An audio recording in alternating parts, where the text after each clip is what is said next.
is a prepaid debit call from Oh, no. an inmate at the correctional institution. To accept this call, press 0. So, welcome back to another Rant podcast episode. Today's topic is a little more serious, so we got some professionals in the background to back us up. Oh, Um, we have Associate Professor of Education at Penn State University, Dr. Patterson. Um, and today's girl. topic, Oh, I'm sorry. Had to jump no, in. no, Excited. you're good. My bad. I'm over here. Yo, introduce yourself. So say hi. Say hi to the Say hi peoples. to the people. Hello to the people. We always love to bring on professionals that are well versed in certain topics that obviously we know nothing about. Um, and today's topic is social equity a joke, right? And what I mean by that is not as like a punchline, but as like were the things that we were being taught around social equity as like people of color in the United States, are we even using them now? Have they translated over to just something that we were just kind of doing as college kids? Does it have any importance in our life other than just like living free, rent free in our minds, right? Is there anything that we are collectively doing to move things forward other than just being mad? Um, That's and a profound question, bro. Whoa. Good luck, yeah, Becky. yeah. No, I mean, for real, low key, I feel like you're coming from my whole entire life, but Mhm. at the same time, you are hitting on some of the questions that keep me up at night because that is what I do. I am a professor of education, but specifically, my focus. Certainly in my teaching and also in my research is on educational equity. So I am trying all the time to improve our educational systems and have people think really critically about what does social justice look like in an educational setting. And there are many days that I'm like, is this the best use of my time? Is this the best use of my students' money? Um, Mm. I don't know. It's rough. I know y'all have heard me say this before, but I will say it for the people. One thing that helps me think about this is this a parable of a person walking down a beach line with starfish on the beach, and they're just one by one throwing these things back into the ocean water, and someone else walks up to them and is like, why are you even doing this? There's so many starfish all up and down this shoreline. And the person's the guy says, it doesn't matter, it doesn't make a difference, you're not even making a difference, there's so many starfish here. And the person says, well, you know what, as they're throwing one back in, they're like, I made a difference to that one. So I'm constantly having to juggle the fact that we are working in I'm allowed to curse? Oh, yeah. Go for it. Yeah. Okay. Yep. We're working in a fucked up system. Mm. But how do I balance living in the world we have right now while dreaming for the world I want? Because they don't always seem to work together. And I've chosen this journey for myself, but students didn't necessarily the students I'm working with didn't necessarily choose that. So how do I reconcile those things is a Yeah. constant thought for me. Like I said, like it's not that I personally think it's a joke, but like I mean, I remember being riled up like X amount of years, and like I would say like a good 75% of my time in college, just like learning about all the inequity and like injustice and the collective just hurt and generational trauma that's like and Mhm. never ending and continuously like cycling, um, and just understanding that it's like, hey man, like not saying that the time to learn it isn't worth it, or even just not doing anything about it, because that's not like I'm not saying here like, hey, like you shouldn't do anything about it, Mhm. but like how much of it is important, right? Like in the minds of individuals, right? And like I question that mainly because I question myself, right? Like in the same breath, because I the moment I left college, I understood that some of these things were going to hold me back, right? Like from a standpoint of just like, what am I trying to do, right? Like I need to move forward. I'm technically not in like a political realm, so like obviously like being a social equity person, like if that was the route that I was going to take, I'm not going down that route. Like at least like not in an active manner.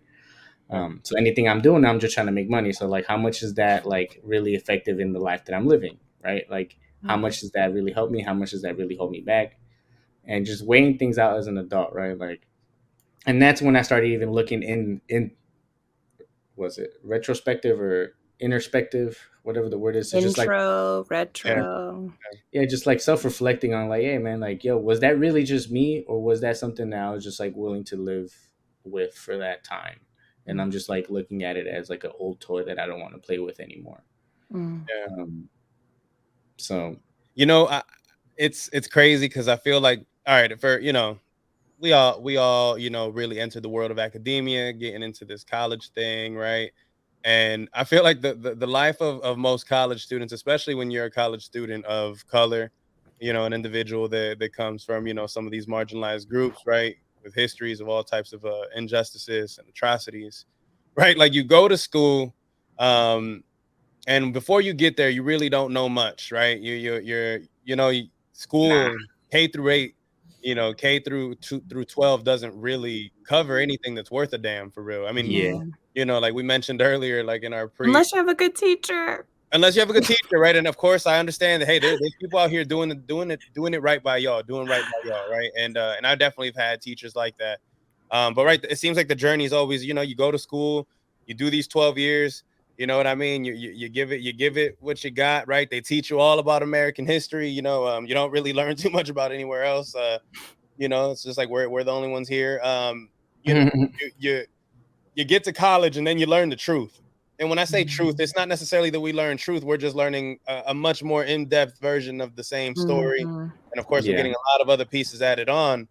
And so it pisses you off, right? Especially again, when you come from some of these groups that have been marginalized, that have been, that a lot of injustice have happened to. And suddenly you're pissed as hell, man. I remember being so radicalized those first couple of years of school. You know what I mean? I yeah, felt like I wanted to take the whole system down, and I was so angry. And that's why, a lot of these kids in college are the ones that love to march. They're the ones that, the revolution, right, is for the young.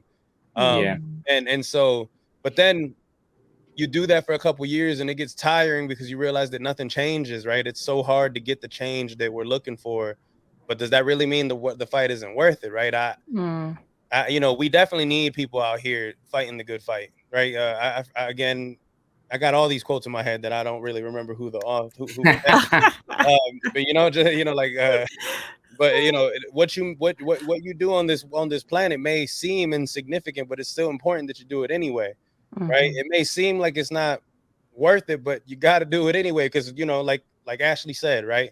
You take these little seashells, you throw them back into the water, and when you throw them back into the water, right? It's like, are you really making a difference when there's millions of them on the beach? Maybe yeah, not, man. Like that one's gonna go on and live. That one's gonna go on and Mhm. make more babies, start family. I don't know what they do, but And maybe not. Maybe they don't live to see yeah, another day, but you put in the effort you could. Another thing that I think about is someone gave me this idea that I used to think of myself as needing to be the planter of seeds, the spreader of seeds, the waterer of seeds, the nurturer of seeds, like seeing these different seeds that I might plant or just throw around all the way to becoming plants and flowers. And someone told me, that doesn't have to always be on you. Sometimes maybe your job is you're just tossing these seeds around, and maybe some of them are going to get eaten by birds. Maybe some of them are going to get blown away by the wind, but some of them are going to catch. Some of them are going to germinate and root and grow. And you don't necessarily even have to be there to witness the final product, but it shouldn't be because you're not seeing the fruits of your efforts turn into see the to fruit. yeah, Yeah. that should not be the reason why you hold on to those seeds and decide, well, I'm not going to even spread these wisdoms or knowledge or kindnesses, because I don't ever get to see the fruits of my labors. And that helps me. It helps Yeah. me. But again, I will say that there are, on good days, that helps me. On rough Yeah. days, I'm like, you're just saying that so you can Yeah. feel better about this. And I guess that's like I said, like um it's not the learning or even like that. Like I personally question, like, are all of us playing those different roles or wanting to play those different roles, right? Right. How many of us actually got educated and know that those roles exist but aren't doing anything about it, right? Like, it's not, I think the fight is worth the fight because that's why we're here. Like, as a person of color, the only reason I'm here is because our ancestors fought this far, right? But I would have figured that, like, with the education of it, we'd fight a little harder. But it's funny. It's fun to me. It's funny because Gen Z seems to be fighting a lot harder now that education of, like, ethnic groups is being removed, right? When the access to this information at colleges, at least, or even at the high school level, was like there, no one was. It was nothing, right? Like, it's like having a glass of water and no one's fighting over it. But the moment that glass of water is like, hey, you can't have this water, everyone's like, what? I want my water, right? I'm 100% with you. And I think that that's what I hope. I hope where these right-wing people have fucked up at is letting Exactly. their evil plans out to the world. Because that's usually when the villains fall in the movie. When they tell all their plans out, then that usually means like, First, I'm going to lure you into the cave. And you're like, all right, bro, I'm not going to the cave. Yeah. No, but like, guys, like, I totally agree, man. Like, people don't realize, man, like, like, all of us have had moments in our lives where someone stepped up and did something for us, Yeah. right? And they really impacted us.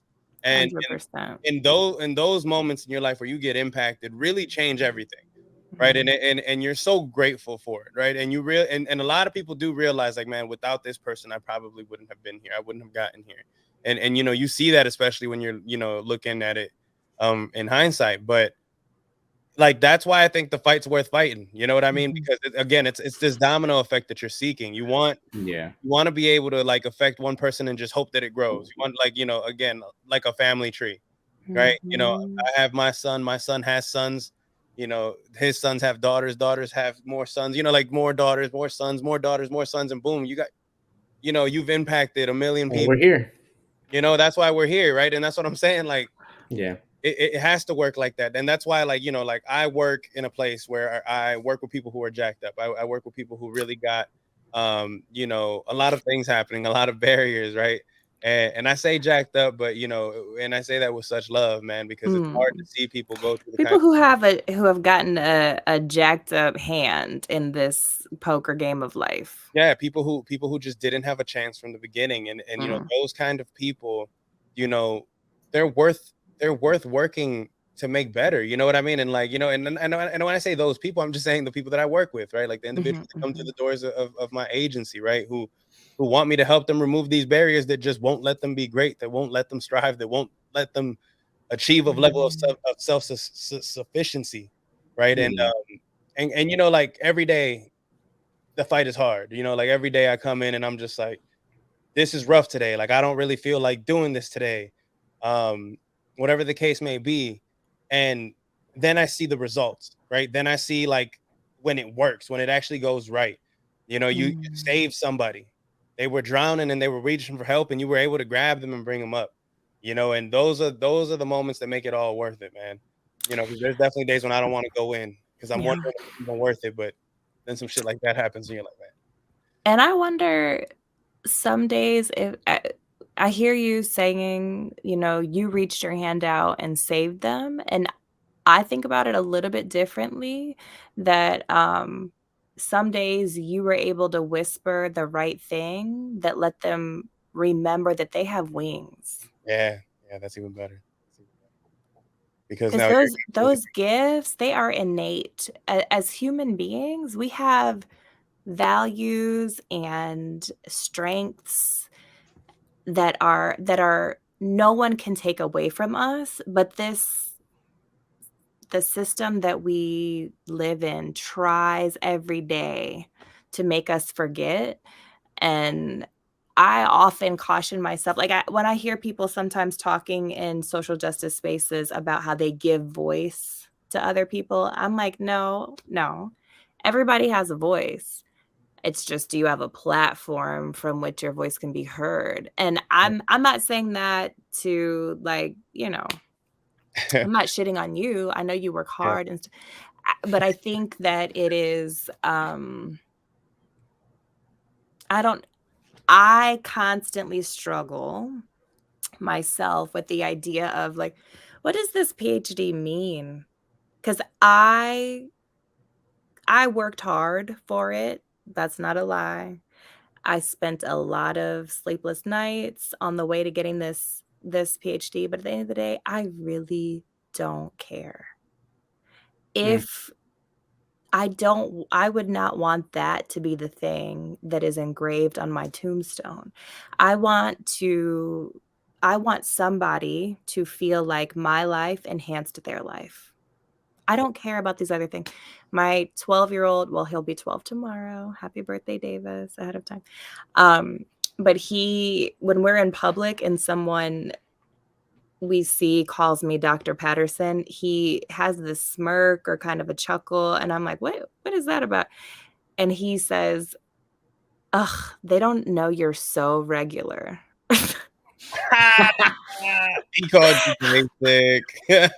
That's hilarious. Which I mean, I love it though. I don't want the people I love to think that I think that I'm above them. I never want that. Yeah, no, and I appreciate you saying that, because you're absolutely right, right? Like, right, it's not about reaching in and saving them. You're right. Yeah. You know, it totally is, right? Empowering them to do it on their own, right? Empowering them and just giving them, like you said, them whispers that helps them realize, like, hey, I can do this on my own. I can absolutely do this, and you're absolutely right. You know, because you're right. Sometimes it's one thing that you say. You know what I mean? And sometimes it's just one little thing that you say that really just like triggers something, right? It can light a spark that, you know, and all a flame can turn into a forest fire. You know what I mean? And all you need sometimes is a little bit of that. So no, I appreciate you saying that though. And honestly, you know, it really like, you know, goes into what we're saying, right? Like, because this show is all about empowerment, right? Like we talk about it all the time, right? Helping people realize that, you know, they can take control of their narrative, right? Just a tad bit more, you know. And it's not always easy, and it's not always something that can be done with the, you know, snap of a finger or the wave of this wand, right? Like that doesn't exist. Like it takes work, it takes hours, it takes really effort, right? And you know, it all goes back to, you know, it's almost like it's done on purpose, right? Like, you know, these systems that have been created, right? A lot of people say that they're broken, like you said that earlier. And if you want to say that again, because that really hit home, you know, how they're not broken. I was just saying, yeah, people say that the system is broken, but the system is not broken. The system is operating in the way it was meant to, which keeps some people in power, some people with privilege, and it keeps others excluded from access to that. And I think that's an eye opener, at least for the students I'm working with. I think they a lot of times think that they are here to save and fix a broken system. And the quicker I can get people to start noticing the ways that it's an okie doke. We are living every day.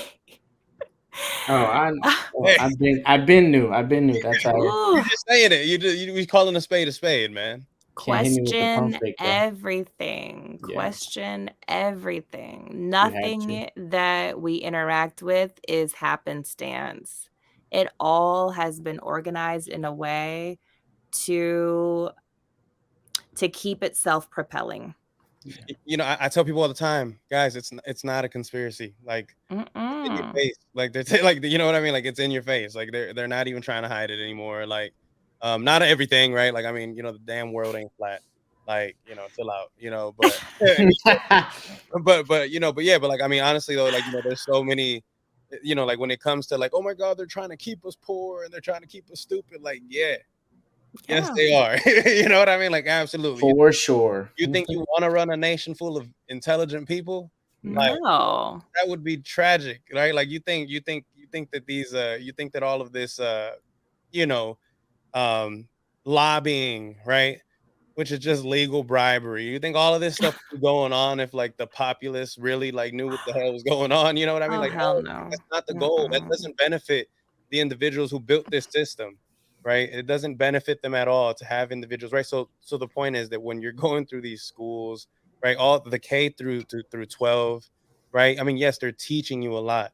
About what though? Like about a lot of nothing. You know what I mean? Like who's using Pythagorean's theorem like right now? Speaking of that, right? We know that K through 12 had a you know, it didn't it you know, they was teaching us a lot of the smokes and mirrors, right?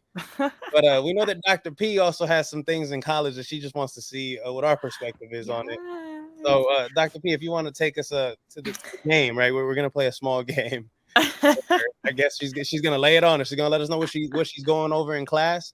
And you know, me and Caesar gonna give her the good old head nod, or you know what I'm saying, or the head shake. But we'll let her know whether we think it's BS or not. But go ahead, Dr. P. Tell us. Is it a nod? Is it a shake? Okay, so my homework for tonight was to bring to y'all a few things that I cover in my classes. So I identified a reading that I have people do, an activity, and a assessment. So I'm gonna offer to y'all a quick synopsis of whatever it is that I do in my classes, and then what is it gonna be? A head shake or a head nod? Well, basically, are we shooting the shot? We gonna talk about it, or we gonna pass the ball? Yeah. Moving. Okay. We could do that. Nonsense. Let's next topic. Okay, so here we go. The first one, I don't know if y'all have heard of Brazilian scholar Paulo Freire. I have. Yeah. I've heard of him. Okay, so one of I his have most not. famous work okay, one of his most famous works is called Pedagogy of the Oppressed, and it's basically about he is breaking down the process that um a class of people who have been marginalized, historically marginalized, the process they go through as they are learning to be essentially fully human.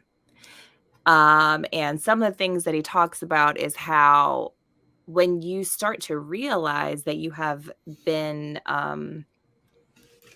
that the society that you're a part of has kept you at a sub status.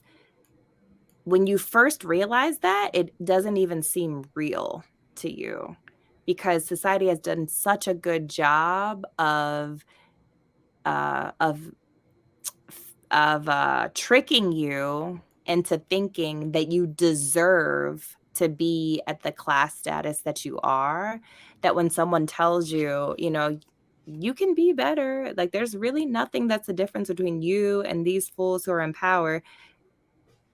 It's hard for people who are oppressed to even understand that. And on the flip side, when people who he talks about how the people who are in power in societies like that are themselves also oppressed because they are they're perpetuating the same system where they are not allowed flexibilities either. So when people who have been in the ruling class over the oppressed, when they start to realize that that this system might be shaken up, they hold more tightly to their positions of power because even if they might understand that this is a fucked up system, I don't want to lose my privileged position in a fucked up system. So the text is fairly short, but it's really, really dense. And that's just a snippet of the rest of it. But what do you think? Is that We might have to pump the brakes on that one a little bit. I mean, that's just my opinion. Yeah. That's interesting. Yeah, to think that, I mean, well, of course, right? This is his theory, right? This is yeah. yeah, this is his theory. So this is Mhm. how he's seeing it. But Yeah.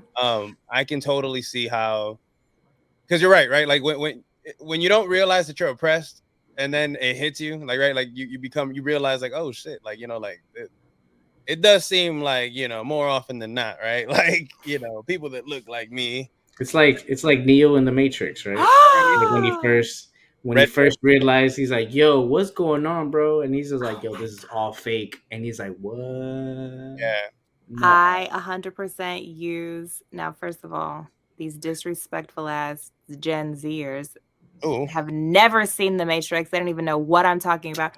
But I use that exact clip, Caesar. Yeah, I Yeah. mean, Yeah. it's that's what it feels like, right? Because I as you're talking about it, that's the feeling you have, right? That's the shock that I kind of got when I like fully understood. Yeah, I kind of understood, but I didn't understand to what depths, right? And in college, they serve it up to you nice and cold, no fork, no knife, just like, yo, nice silver platter. Here you go.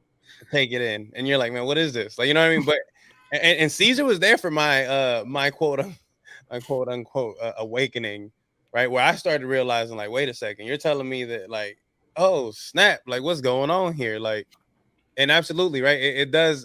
They've done, up until that point, you've known what what's told to you, right? Like, you Yeah. believe all the shit you learned in class. You believe all Mhm. you never think in your mind that this could be being done not only on purpose but maliciously and intentionally, right? Yeah. Um, and then on the flip side, right? You mentioned that the people on the flip side, the individuals who essentially keep tight, or keep Hold of their the foot, power. right? They keep their foot on the necks, of the individuals at the bottom, right? Um, they themselves even acknowledge that it's not a good thing, but they also know that they can't let go, because this is where it gets interesting, because they not only do they not want to lose the power that they have, but they also are afraid that the people that they're going to let up off that ground, they're going to do the same thing to them, like you said, because they're still in that broken system, Yeah. right? And, I and mean, go ahead. no, Sorry. I was just going to say that I just wish that people understood that when you've had someone on your neck long enough, you see the humanity in them, because you know that we're alike, right? Like, I don't know, in a way, uh, I think you got to get to a point where you realize these things in order to realize that, man, like, we are the same, right? Like, Yeah. I we mean, are. I wouldn't do this to you yeah. because it's been done to me. On the other It's hand, they can't, just because in their heads it's like, well, I've done this to you. I believe you can do it to me, right? Like, which is true, we can't, yeah. but because they're in the process of doing it, I don't know. I And I mean, think there's another, sorry, Caesar, there's another aspect of they also are at risk of, if the people who are in power, if they alert to their other fellow people who are in power that they're willing to ride for the oppressed, then Thrown they out the club. stand, yeah. They get thrown out the special club. Mm-hmm. I mean, they're just addressing the psychological. He the Brazilian professor, correct, or Mm-hmm. um, philosopher, whatever you want to call him. He's just addressing the psychology or the psychological aspect behind both the oppressed and the oppressor. Mm-hmm. He's just underlined what the mental state is of both and why they're there, Mm-hmm. right? Because that's basically, it doesn't matter if you speak English or Spanish or whatever, but like the psyche is transferable to any like Portuguese. It's transferable to any like ethnic group or region Mm-hmm. of the world, right? Because the psyche is similar. We're human. We all think. My man's is correct, bro. Like the psychology behind that is very true. Right. So Absolutely. Yeah, I think going back to the Matrix thing, I think it's so wild to me how it's so hard in the beginning for Neo in like our Earth, our world or whatever, to even believe, even though he has evidence is right in front of him, or at least somebody who's telling him the truth, everything else in his tactile world is saying something different. So what it takes to separate yourself from the reality you've been ingrained to is a leap of faith. It's yeah, I really don't know what it quite takes. yeah, That's the same reason why, when you have that awakening, when you have that moment where you realize, wait, you're telling me that this whole system was built against me, right? Like, like intentionally. Like, this isn't a secret. Like, guys, you know, the people who wrote these damn constitutions had slaves. Like, they were in the midst of creating races, of you know, of really truly creating a divide and separating themselves from everyone else for the sake of holding on to power. It had nothing to really do with like hate. You know what I mean? Like, it didn't really have much to do. I mean, like, to a degree it did, but I'm saying, like, more than anything though, in the beginning it was But like, that came after. That right, came after it came after the. people realize, like, after people forget the real, like, you know, it's like if you fight a war for 100 years, right? 100 years in, you're still fighting the war, but you don't even know what it really started about. Like, you're just like, what are we doing here, right? Like, you know, your psychology towards the war has changed. And so, right, of course, right, there was totally a lot of hate involved, right? But initially it was just economic, right? Like, in just time, people really started taking this stuff serious. And, you know, and now Yeah, I mean, written with that in mind.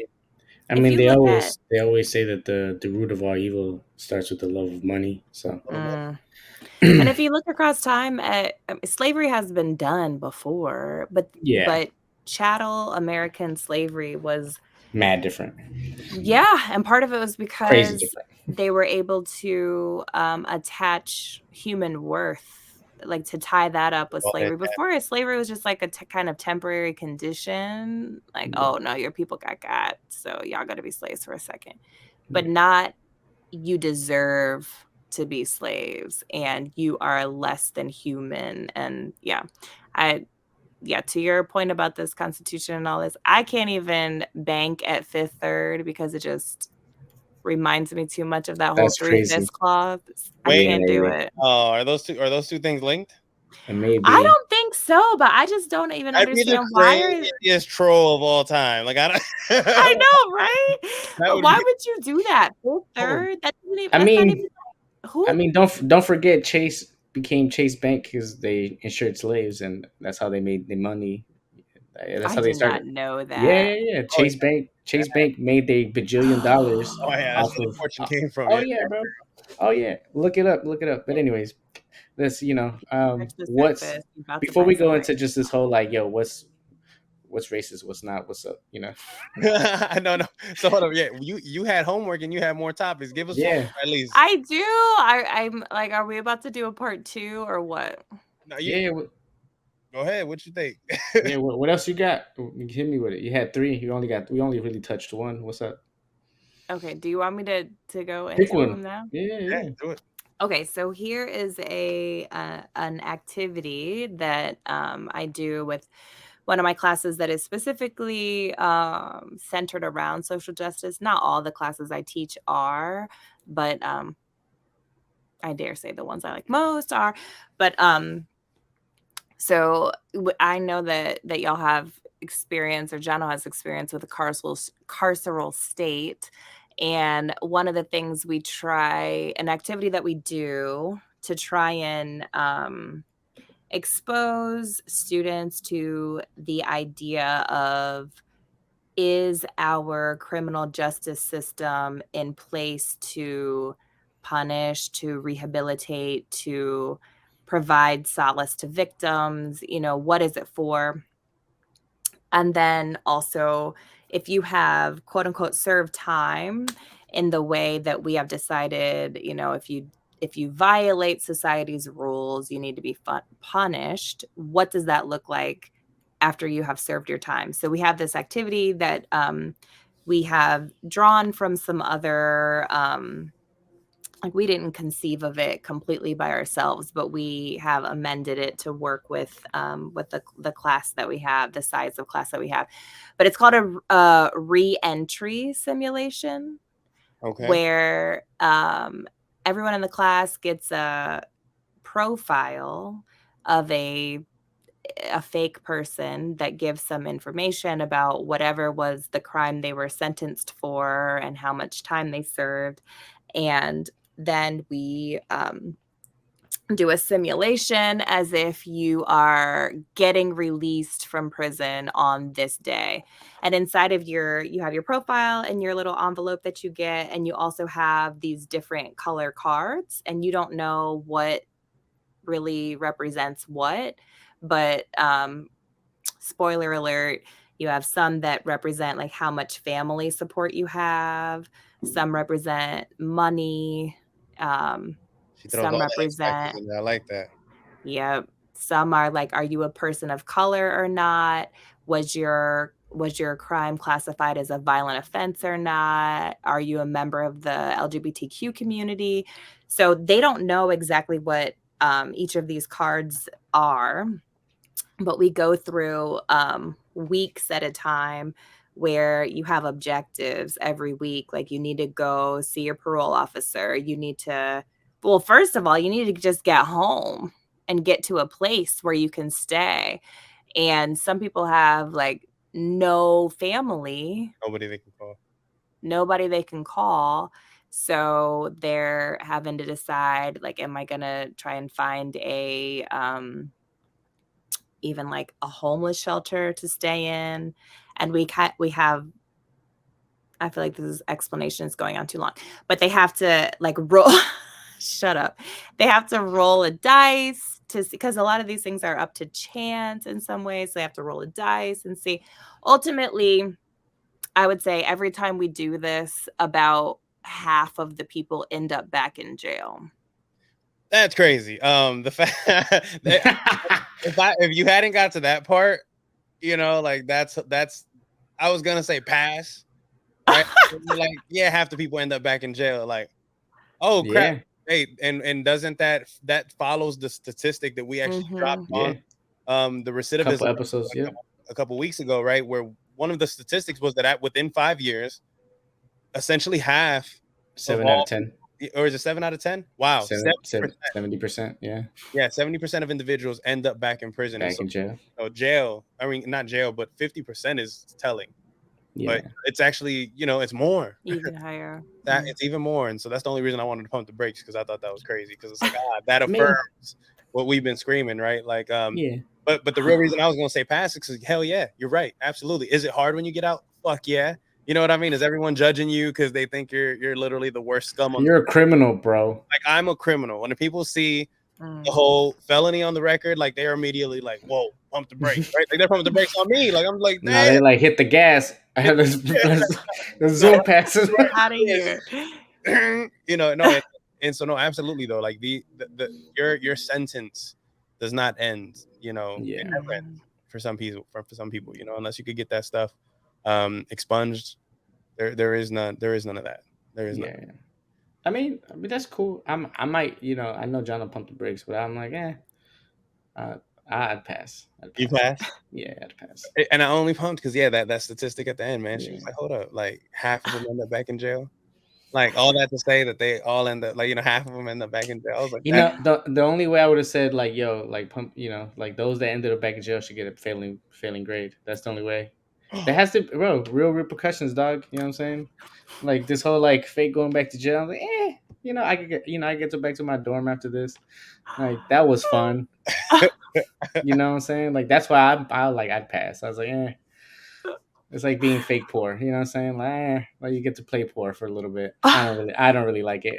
With all of that being said, guys, we're gonna get onto the 1 minute rant. You have 1 minute remaining. I can't stand people that don't turn their turn signals on the road. Okay. It's really something that grinds my gears. You know, you really at risk of starting some stuff. You know, you can't tell me that you're not gonna do something that you're about to do on the road while we're all operating these heavy ass vehicles. Like, bro, like these vehicles are not made of rubber, my dog. Like, people will get hurt because you don't just want to let someone know whether or not you're going to turn real quick, whether you're about to jump into this lane. Like, you know, there's been a couple instances in the last week where I've dealt with people just doing what they want, living like Larry. You know what I mean? Like, just merging lanes, letting no one know, like, yo, what you doing? You about to kill somebody out here, man. And I get so I want to invent something where, like, maybe like a bumper plate or something that you throw on there, you know, so you could type messages to the motherfuckers behind you. You know what I mean? Like, you stupid mother. I don't know, you know, but like, it really began me upset, man. Please use your turn signals, y'all. Use your fucking turn signals. Bruh, you wouldn't make it in Miami then. It's the Wild Wild West out here. Oh man, listen, I don't even got road rage, but like, when you legitimately are putting my life in danger, I will box you. I will box you, bruh, and I will jab your left cheek up on your You wouldn't. I'm telling you, it's a Wild Wild West over here, bro. Like, Everyone cuts everyone. No one uses a turning signal. If you use a turning signal, no one's letting you over. You know, it's just the opposite, bro. These don't get me more. It's crazy. It's crazy, dog. But anyways, get me more hot, man. Is social equity a joke, right? And my rant behind that is like, man, like I feel like it's a joke because we treat it like it, right? For as much as we know, for as much as like we have knowledge of and could possibly use it in a tool for ourselves or even for the people around us. I feel like at least previous generations or even the current generations, Gen Z's changing it up a little bit. They're a little more drastic now. You know, I mess with it. But the only reason I said is a joke is because we treat it like it, not because it is, not because there isn't validity behind what we learned or why we feel the way we do, but the reaction to the knowledge isn't like it's not what's the word I'm looking for? You know what I'm saying? It's like, yo, if you stub your toe, you're gonna scream, right? I don't feel like enough people are screaming, right? And as much as at least for those that have learned the deeper aspects of like why we're in this position. So for me, it's like, hey, man, I don't know. There isn't too much of a solution to any of this, but other than just like just play your part, you know, water the seeds around you, and make sure that like you pass on the information that you learned. Because for us that are part of the, I guess, like the educational elite or educated elite, that's our part to just keep passing that information and teaching those that are closest to us or willing to listen. But anyways, bro, that was the most sophisticated. That shit made me feel bad, bro. That I'm talking about fucking turn signals and even Well, with your 2-minute rant.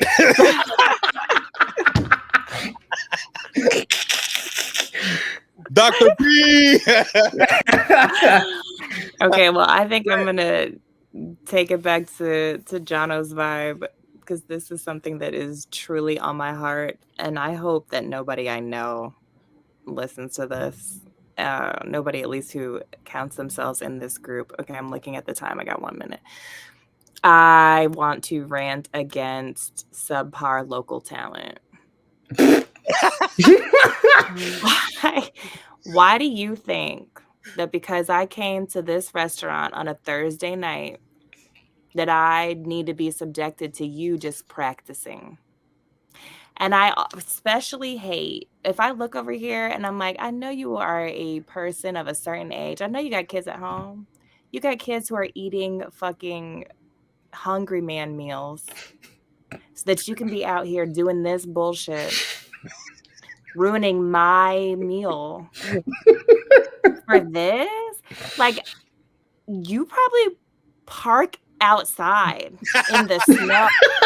You can have an empty garage so you can practice that shit, and you are subpar. And now I'm subjected to it, and I hate this. I'm dead. She says she hate going to any of these little local spots. You got some I don't dude up like there it. singing, talking about you know. I don't like it. She said, "Don't come with those karaoke skills on talent night." Yeah, no karaoke skills on talent night. No, absolutely. I saw the conviction in her face, and that's the reason that I was so. That had me weak. That might have been one of the better ones we've had. Guys, you know, thank you for coming today. We want to thank Dr. P for coming through and gracing our rant screen presence. Thank you so much for the valuable information. Thank you for having me. Hopefully it's not the last time. No, absolutely. I hope not for sure. And so, anyways, guys, I just want to say thank you. That we want to give a special shout out to our sponsors and friends at Awaken Koala, your one-stop shop, right, for all of your entrepreneurial needs. And with that being said, rant out. Rant out. We out of here.